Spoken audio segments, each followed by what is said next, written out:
الرحمن الرحیم الصلاۃ والسلام علیک یا سیدی یا رسول اللہ وعلی آلک و اصحابک یا سیدی یا حبیب اللہ۔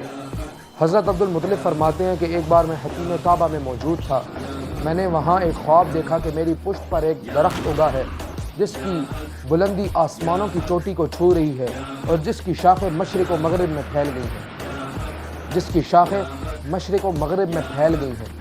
میں نے وہاں دیکھا کہ کچھ لوگ قریش کے وہاں جمع ہو گئے، کچھ لوگ بڑے پیار سے اسے دیکھ رہے ہیں اور اس کے قریب آتے ہیں اور اس کی شاخوں سے لٹک جاتے ہیں، اور کچھ لوگ اس سے بڑے غصے سے دیکھ رہے ہیں اور اس سے منہ پھیر لیا ہے۔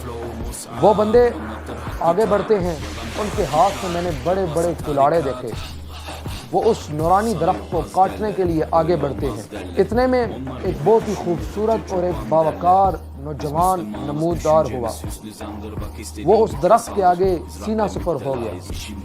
میں نے دیکھا کہ وہ جو لوگ کلہاڑا لے کے اس درخت کے آگے آ رہے تھے، اس نورانی چہرے والے نے کسی کی آنکھ پھوڑ ڈالی اور کسی کی کمر توڑ ڈالی۔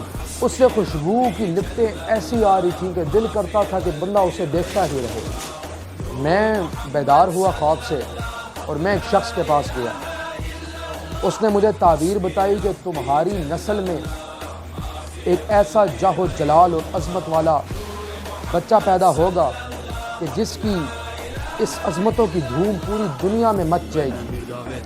حضرت عبدالمطلب اسی صبح کعبے میں موجود تھے۔ حضرت عبدالمطلب فرماتے ہیں کہ میں نے دیکھا کہ ایک دم اچانک چیزیں درم برم ہو گئی۔